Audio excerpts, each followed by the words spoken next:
Oh my god, you guys, come sit down and close the door because did Diddy just blow up his own case? If you think I'm exaggerating, go look at that June 9th filing from the government. They just exposed a secret phone.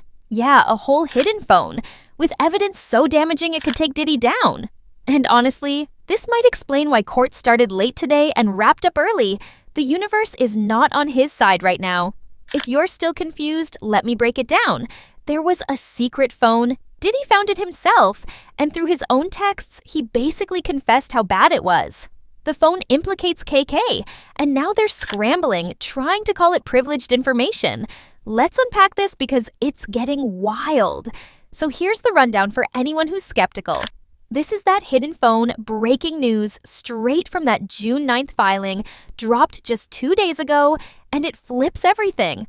I'm telling you, this is why court's been weird all week.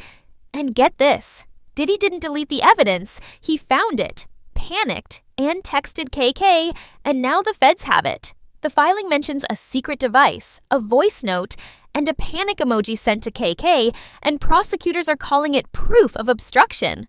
While Garagos has been entertaining the courtroom reading emojis, baby, the prosecution just brought emojis of their own. And they're straight from Diddy himself. Now, the device in question is being called Device 2, discovered in June 2023, and the messages include texts and voice notes. They're claiming it's privileged, but prosecutors say otherwise. This is obstruction of justice, plain and simple, and it's about to shake up their whole defense strategy. This wasn't legal prep. This was full-on panic mode, and if the court agrees, Diddy's team might be cooked. This won't just be not protected. This is about to be Exhibit A. Let's get into it, y'all. Now, you know I love drama, so let's start from the top. Sean Diddy Combs may have just destroyed his own defense. Not with testimony, but with a text. This June 9th filing changes everything. This is coming straight from the Department of Justice, and it exposes a hidden phone. Not just any phone, but one Diddy suddenly found months after the feds were already investigating him and right before his arrest. And the texts he sent about it? Full panic. Incriminating. If obstruction of justice had a face, this would be it. Listen, this June 9th filing just hit, and honestly, I think that's exactly why court's been starting late and ending early all week. I know what you're thinking. Tisa, stop dragging and just spill. Fine, here it is. The whole point of this filing was to shut down Diddy's claim that his June 2023 messages, including that sketchy voice note and a photo of the secret phone, should be protected under attorney-client privilege. The filing focuses on what they're calling the June 23rd messages, pulled from Device 2, an iPhone 11 they seized when they arrested him in Miami back in September 2024. And what was inside that phone? The digital smoking gun. Yo, call me back? That's literally what it said. Call me back, it's important. Good news, I think. This is the actual digital message he sent. KK, okay? Did he send a text? Yeah, this is when they found it. Call me back, it's important. Good news, I think. And then, I don't know how in the world, but all of a sudden, this phone just showed up. Like we found it in the house. Data-wise, there has to be a lot of size on this phone. I didn't delete anything. Mind you, the federal agents are actually reading this mess. I didn't delete anything. Listen to what this idiot said. I don't know how in the world, but all of a sudden this phone, Device 1, just came up. We found it in the house, and it's from the time when me and Female 1 went to that thing. So there's gotta be so much on the hard drive of this phone. You know what I'm saying? And I'm going to send you a picture of it so you can see and understand. Like this could be a big breakthrough. Just like we didn't have the phone and this phone was just sitting there, and data-wise there has to be a lot of on this phone. I didn't delete anything out of it. I'm going to send you a picture of it, y'all. And then he did. It was a voice note, and then he sent a picture of it to KK. They even cite actual cases, Mija Coville and accurate cases that narrowly define privilege. The bottom line is, they're saying you don't get to hide evidence behind a lawyer's name, especially when you're just texting your assistant like she's your panic switch. Okay, now let's get into the obstruction angle. All right, this is important. What makes this moment different from everything else in the case? This is new, specific, and actionable. It's not a story someone told.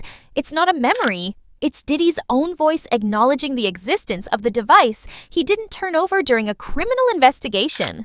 Okay, I'm looking at my notes, scrambling to contain it. This is actual obstruction language. You knew there was material evidence. You didn't produce it during a search. You tried to handle it outside of official channels. And you wanted to lawyer up, but only after creating a digital trail. You guys, this is bad for Diddy. Not just bad. This is literally biblical. You found the crime phone, narrated it, photographed it, texted KK about it, and then sent prayer emojis. Baby, you don't get to manufacture crime privilege just because somebody's playing a game of telephone.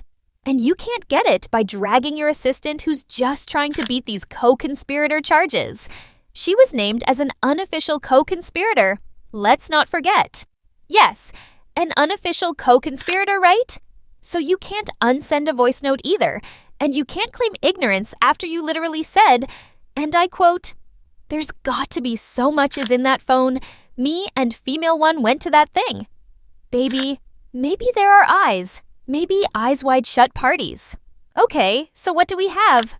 The June 9th filing may not seem dramatic on the surface to some people. It's legal language, case law citations, and filtered messages. But what it really represents is the collapse of privilege, the exposure of a digital breadcrumb trail, and the exact moment prosecutors can now point and say, he knew it, he hid it, and here's the proof. The next move, the judge is going to have to rule whether this chain is admissible. And of course, he's going to rule that it is. This isn't just bad for Diddy. It's structurally devastating to the defense. Because the feds didn't find this in the raid, they found it in Diddy's own words. You guys listen, this is wild. Diddy literally said, "I don't know how in the world, but all of a sudden this phone just came up and we found it in the house," after the raid. And it's from the time when me and female one went to that thing. Meaning, there's got to be so much on the hard drive of that phone. You know what I'm saying? I'm going to send you a picture of it so you can see and understand. This could be a big breakthrough because we didn't have the phone, and this phone was just sitting there. And data-wise, it has to be a lot of E on this phone. And then he starts begging, and I mean begging, KK to give him Tenny Jaros's number. But don't forget that around this time, KK was ghosting Diddy, and people were already whispering that KK was flipping. She eventually broke down and gave him Tenny Jericho's number. But like the government said, you never said you needed this for that. You never once said this was privileged information. You literally found something and started begging them to give you your lawyer's number so you could figure out how to cover it. You guys, this could actually be the smoking gun in the Diddy trial. And this explains why court has ended early, why there have been sidebars. I believe this also explains why court started so late. Again, this was just filed on the 9th. You guys stay tuned. We're following this case closely. I'm going to be on Spoutable Friday. We can do questions and answers, maybe even read some legal documents. I'm going live tomorrow after court to go over these filings, and I'm going to do a follow-up because there's a lot more happening. Let me know what you think in the comments. I'll talk to y'all later.